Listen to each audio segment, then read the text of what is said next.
Hi there. Hope you're doing well today. I am looking forward to getting into this new series that I've created on clutter. Today, we're going to focus on the topic of actual physical, touchable clutter.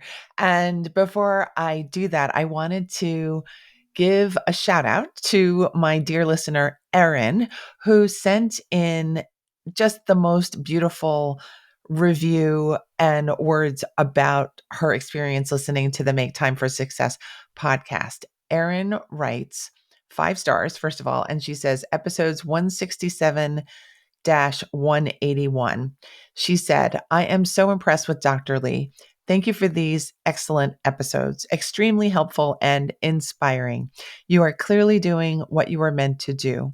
You have a natural gift for motivation through positivity, understanding of common struggles people face, and excellent suggestions to help people move forward. I look forward to listening to more episodes. Erin, thank you for putting into words what sometimes I have difficulty expressing. And thank you so much for your support of my work and the show. I'm so glad to have you as a listener. And for all my other listeners, if you are interested in supporting the show, please take a minute or two, go on your smartphone, find the area to submit a review for the show. And I would be happy to feature your words and your name on the show in an upcoming episode. Thanks again, Erin.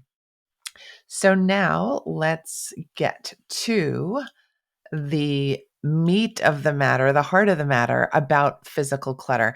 I had the thought of putting this episode together because I've just recently wrapped up a live event. It was called Reenergize Your Home. And the idea was to get a lot of people together in a Facebook group to go through a 5-day series of lessons about how to think about our space, how to think about your clutter, and how to finally sort what gets to stay and what gets to leave your home. We ended up having 470 people in the Facebook group. So as you can imagine, there was a lot of energy, there was a lot of enthusiasm, there were a lot of pictures of before and afters inside this challenge, and it was a lot of fun. And this is the fourth time I've run the challenge. And for whatever reason, this was probably the most magical of all of the challenges that I've run on clutter because people were saying that they were getting rid of clutter from 10, 25, even 40 years ago. So you can imagine what was being unearthed, what was being refreshed, and all the energy that was happening. And I thought I would love to share with you what the key points were in the challenge and to see if I can help you to get started on your own decluttering journey in your own home or in your own space. So, people who were participating in the challenge were finally understanding that they actually have power over the clutter because that's the thing about clutter, right? Clutter makes it seem like we're helpless and we're hopeless, and that the clutter is just always going to be there in some corner or under your work desk or in the medicine cabinet. It has a way of just expanding, especially when we don't pay attention to it. So, this challenge was just a quick experience for people to say, you know what? I'm setting aside some time and my attention and some energy to really see if I can change my relationship with the stuff in my home.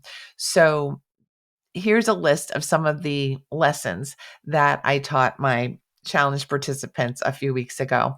The first one is that you are made of energy. If you didn't know that, welcome to the fact that you are basically a walking collection of energy particles, and you emit energy, and the blood inside of you is running because of the energy of the cells, and the thoughts that you have are electrical firings in your brain. So everything is really in motion, and you are one collection of energy. And that is the power that you possess. You're made of it, but it's also something that you can use. That's point one. Point two is that everything around you is also made of energy, consists of energy. The lipstick on my desk, the cup that I have my drink in, the drink itself, all of these things, all of these liquids, the solids, the gases, everything is made of energy. And therefore, by when I said everything, I mean everything. So therefore your clutter has energy too. And that's something that we have to think about. Third point is that clutter kind of has supercharged energy. I'm making that up. I'm not a physicist. But I do believe that clutter amasses this power in our space because it has energy, but it also has our thoughts projected onto the clutter. So it has our memories.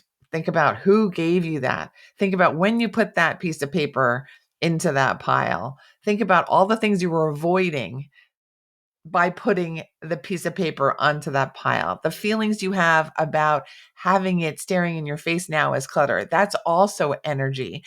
The dread you feel about thinking about touching that pile of clutter, that's also giving the clutter a lot of energy. And therefore, it feels like the clutter has power over you.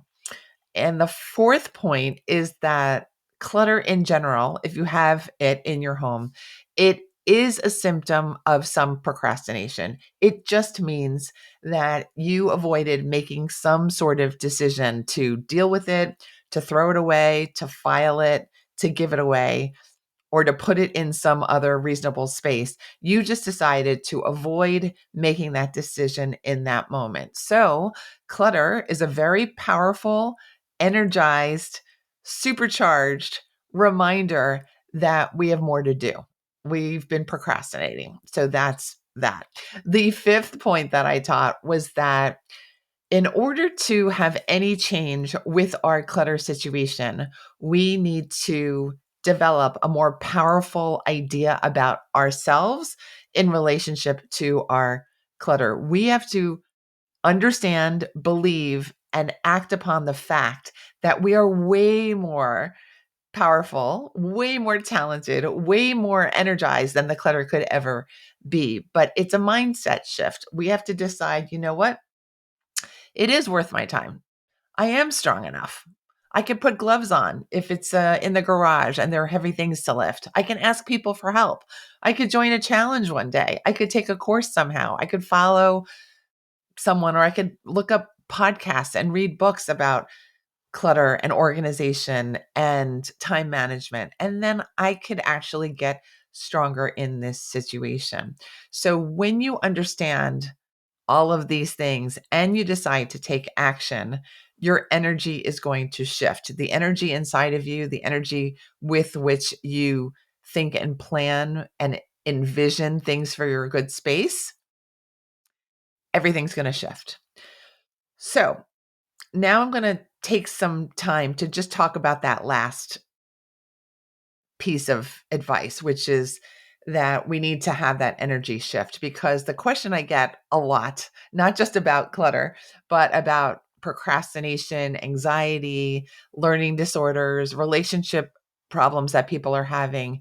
The whole question is, how do we make this change happen when all along we've been thinking we're not capable of it? All along we are thinking that this is just way more trouble than I have time for. The way to do this is multi-step. So I'm going to share with you the different steps that I've come up with for facing things in my life, like clutter, that have given me trouble or difficulty. The first component is you need to decide that you're going to believe in yourself. This is often the central, most massive, most glaring missing point in people's operating systems. If you do not believe in yourself, what is supposed to end up happening? We're going to end up feeling a little bit unenergized. We're going to feel disempowered. We're going to feel like somebody's going to make fun of us. We're going to feel X, Y, and Z. And all of that is just going to be mental clutter for us. So the first thing that we have to do is decide, I believe in myself. This is possible. The second thing that is necessary to shift your energy is that you have to decide that you're going to touch 1 to 3 items in the clutter pile, in the clutter area, in the clutter zone, in that doom room that you have.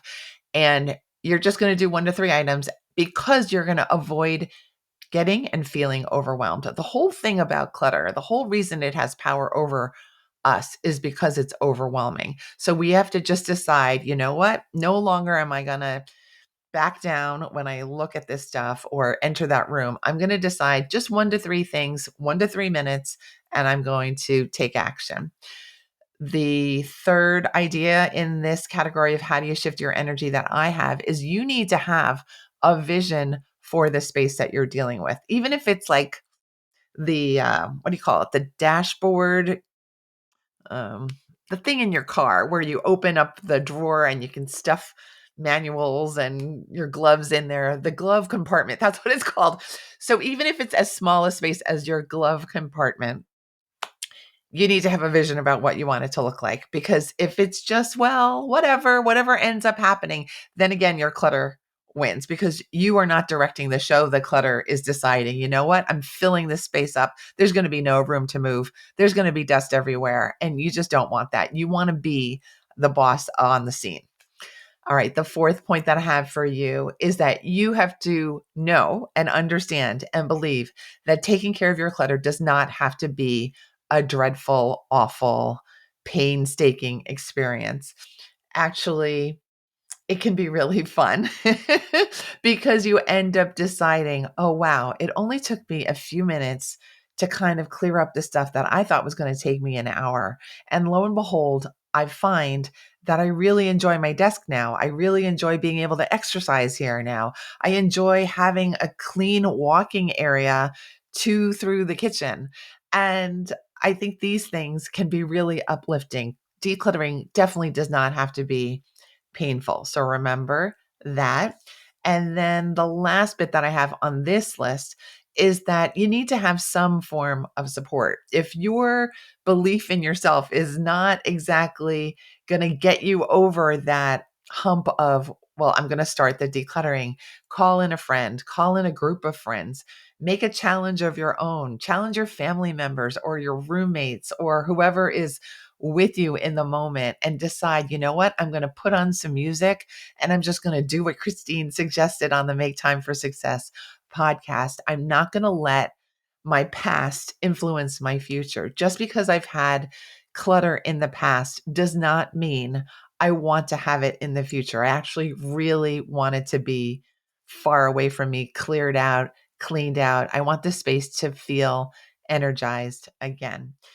And feel free to re-listen to what I just said over and over again if you need to while you're decluttering, even while you're on your way to work. It is okay because these factors of dealing with your space and your clutter can bear repeating because sometimes it's just a new habit that needs to get put into place. And then once you get this little habit going, big things can happen. And I want to share with you what happened inside the challenge when a few hundred people participated.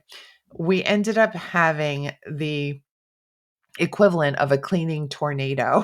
People were chucking stuff in garbage bags. People were cleaning up their window areas, their window seat areas. People were having sparkling kitchen counters.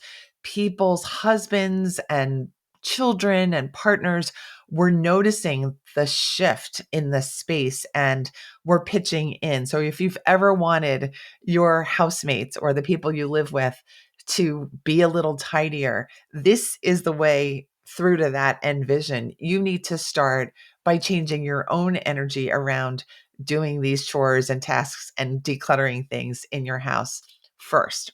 And then the energy will shift and people will notice. There's no way that the people you live with and the people who visit will not notice. And that's a lovely thing. So it was just an inspirational experience with hundreds of pictures of before and after scenes, before the decluttering and then the after scenarios. And it was just a lot of fun, very supportive vibe in the group, and just I think a great accomplishment for all. And by the way, I also learned a lot from this round in the challenge. It was a special round, like I mentioned a few minutes ago, because people were really taking action and they were really understanding my own philosophy of energy and changing your habits and shifting things for the better. And that was very gratifying. But I also realized in a moment of reflection by myself that I had never really fully connected to the idea of teaching people about clutter because I myself oftentimes am a clutter bug and oftentimes have a clutter problem. So I've always seen clutter as kind of this lower level issue, something that maybe you want to get away from rather than get closer to. But I realized that as the leader of this challenge, I needed to really embrace this topic, this issue for people, this issue in my own life fully. I needed to go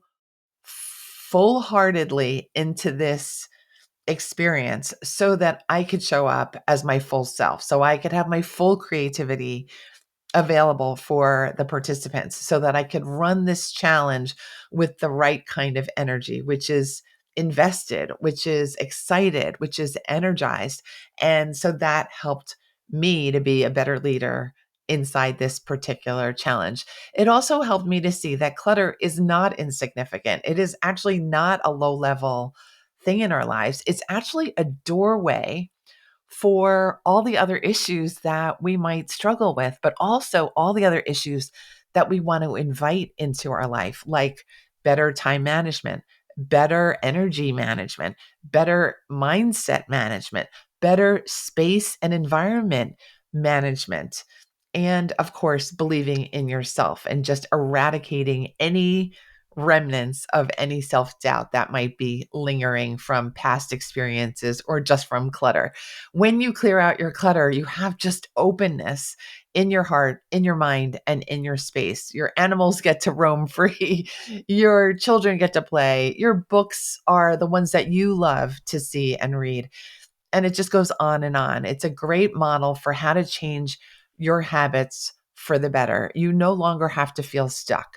You no longer have to feel powerless or ashamed or embarrassed about the way you are living in your space. It can really change overnight. I've seen it happen. And I'm glad that I can share some of this stuff with you. In and at the end of the day, we're all working to release ourselves from the factors of our energy and in our life that are holding us back. And this is the lesson that I learned from this clutter challenge, Reenergize Your Home. I'll be running this challenge in the future, and I look forward to promoting that to you and other people who follow me on social media and on my email list. And I invite you to join in live the next time that I'm running one of these challenges. And you know what I'm going to do? I'm going to share with you, since we're at the end of this episode, a free workbook that you can request that will help you to break free of your clutter habits so that you can start living with more present mindedness, more mindfully, and more calmly and more joyfully. So, why don't you start typing and request this workbook? It's free by going to maketimeforsuccesspodcast.com/clutter. Again, it's maketimeforsuccesspodcast.com/clutter. And I will, because I'm just thinking about this now, attach to that workbook a message about how to put yourself on the wait list for my next challenge. I'm not sure when it's going to happen, but I would love to know that you're interested in joining the next live round. Thank you so much for listening to another episode of my words and my thoughts and my experiences on the Make Time for Success podcast. I really do hope that they help you to know that you are made for success, that you are made of positive energy, and that you've got all of this stuff covered, especially the clutter. I will see you next week when I drop another episode on clutter. I think next week's episode is going to be about mental clutter. I'll see you then.